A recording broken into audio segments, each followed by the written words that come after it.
સ્થાનિક સ્વરાજની ચૂંટણીમાં 6 મહાનગરપાલિકાની ચૂંટણી બાદ હવે પાલિકા અને ગ્રામ પંચાયતોની ચૂંટણી આગામી 28ના રોજ યોજાનાર છે।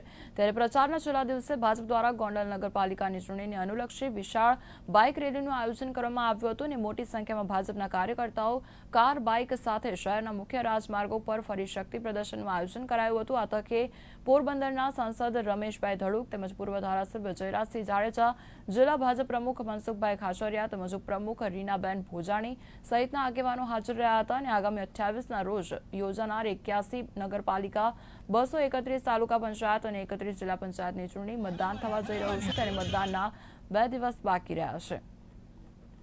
ગોંડલ મુકામે વોર્ડ નંબર 3 નંબર 120 ભાઈ ધડુક અને ધારાસભ્ય શ્રી જયરાજભાઈ જાડેજાની આગેવાની વોર્ડ નંબર 3 ગોંડલની અંદર ભવ્ય રેલીનું એક આયોજન કરવામાં આવ્યું છે। આ રેલી કદાચ સૌરાષ્ટ્રમાં મોટામાં મોટી બાઇક રેલી હોય અને જિલ્લા પંચાયત, તાલુકા પંચાયત અને નગરપાલિકાની ચૂંટણીઓની અંદર રાજકોટ જિલ્લામાં જે પ્રકારે ભારતીય જનતા પાર્ટી તરફનું જે વાતાવરણ છે એ આ રેલી એનું એક પ્રતિબિંબ છે। ગોંડલની નગરપાલિકાની સામાન્ય ચૂંટણીમાં 28 તારીખે જે મતદાન છે એના આગલા 2 દિવસ પૂર્વે ગોંડલમાં લગભગ પાર્ટી દ્વારા કરવામાં આવ્યું છે। સ્વયંભૂ લોકો આ રેલીમાં જોડાણા છે। આજે વિકાસની રાજનીતિનો વિજય થવા જઈ રહ્યો છે।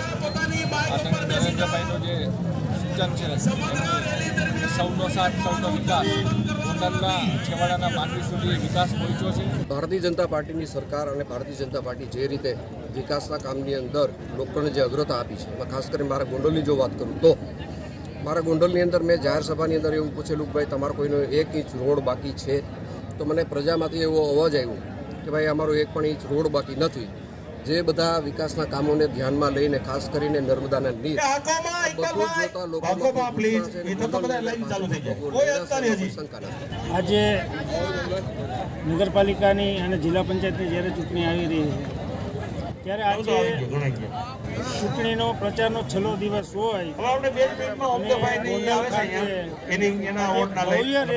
આયોજન કરવામાં આવ્યું છે અને જે આજે વિકાસના કામ થયા છે, મને એવું લાગે છે કે સૌરાષ્ટ્રમાં નંબર 1 કામ થયા હોય તો ગોંડલ નગરપાલિકાના થયા છે।